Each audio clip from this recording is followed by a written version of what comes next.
నమస్తే, welcome to special debate. నేను Brahmanaidu. So Kalvakuntla Kavitha KCR కుమార్తె, తెలంగాణ జాగృతి అధ్యక్షురాలు, నిజామాబాద్ మాజీ ఎంపీ, ప్రస్తుతం ఎమ్మెల్సీ. కొద్దిసేపటి క్రితం ఆవిడ కొన్ని సంచలనమైనటువంటి వ్యాఖ్యలు చేశారు. బీఆర్ఎస్ను బీజేపీలోకి విలీనం చేసే కుట్ర జరుగుతుందంటున్నారు కవిత. నేను జైల్లో ఉన్నప్పుడే కుట్ర మొదలైంది. ఇంటి ఆడబిడ్డపై పెయిడ్ ఆర్టిస్టులతో మాట్లాడిస్తారా? నా మీద పడి ఏడిస్తే ఏమొస్తుంది? జైలుకు వెళ్ళేటప్పుడే పార్టీకి రాజీనామా చేస్తానన్నాను. లీకు వీరులను పట్టుకోమంటే గ్రీకు వీరులు దండెత్తుతారా? నా జైలుకు వస్తే బాగుండదు. కేసీఆర్ను మేమే నడిపిస్తున్నామని చాలామంది చెప్పుకుంటున్నారు. కేసీఆర్ నడిపించేంత పెద్దవాళ్ళ మీరు? నాపై తప్పుడు వార్తలను పార్టీ ఎందుకు ఖండించడం లేదు? పార్టీ సోషల్ మీడియాలో నన్ను టార్గెట్ చేశారు. నా లేఖ లీక్ చేసింది ఎవరో చెప్పాల్సిందే అన్నారు కల్వకుంట్ల కవిత. కేసీఆర్కు నోటీసులు వస్తే ఎందుకు నిరసన తెలపలేదు? ఇంకో నేతకు నోటీసులు వస్తే ఎందుకు హంగామా చేస్తున్నారంటూ కవిత మండిపడుతున్నారు. నేను వాళ్ళలా చిచోరా రాజకీయాలు చేయను, హుందాగా ఉంటా. పార్టీ చేయాల్సిన పనులు జాగృతి తరపున నేను చేస్తున్నా.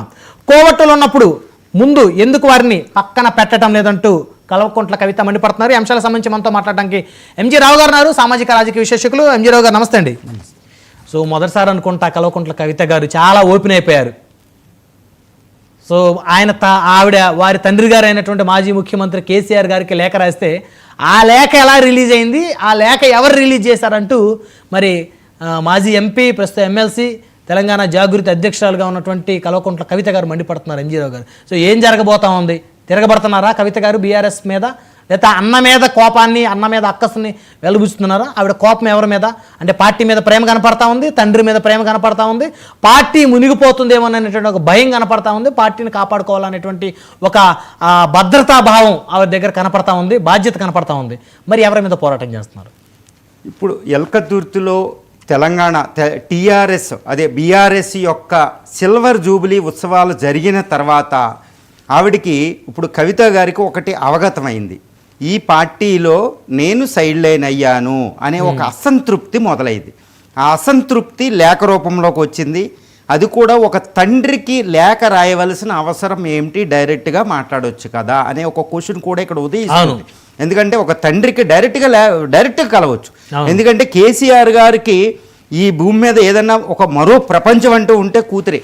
అవును, అటువంటి తండ్రితో డైరెక్ట్గా మాట్లాడవలసింది పోయి లేఖ రాయడం ఏంటి? ఆ లేఖలో కూడా ఫీడ్బ్యాక్ అనేది ఉంటే పార్టీకి సంబంధించిన ఫీడ్బ్యాక్ పాజిటివ్ నెగిటివ్ అని చెప్పిన దాంట్లో చాలా డిప్లొమాటిక్గా ఆవిడ వెళ్ళింది.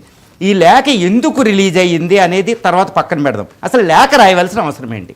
ఒక తండ్రిని డైరెక్ట్ కలవచ్చు కదా అనేది ప్రధానమైన అంశం. ఇప్పుడు ఎలకదుర్తిలో సిల్వర్ జూబిలీ బీఆర్ఎస్ ఉత్సవాల తర్వాత ఆవిడ చాలా సైడ్ లైన్ అయ్యాను ఒక భావన వచ్చింది. అక్కడ కూడా కేసీఆర్ గారు చాలా ఇబ్బంది పడడం మనం చూసాం. ఎందుకంటే ఒకప్పుడు ఫైర్ లెవెల్లో ఇచ్చిన స్పీచ్ లెవెల్ ఆయనకి లేదు. ఎందుకంటే కుటుంబ కలహాలు అక్కడ బయటకు ఉన్నాయని కూడా అర్థమవుతుంది. ఎందుకంటే కుటుంబంలో ఎవరిని అక్కడ మాట్లాడే అర్హత ఇచ్చే ఛాన్స్ కూడా ఆయన ఇవ్వలేదు. ఆయన ఒక్కడే సింగిల్ హ్యాండెడ్గా మీటింగ్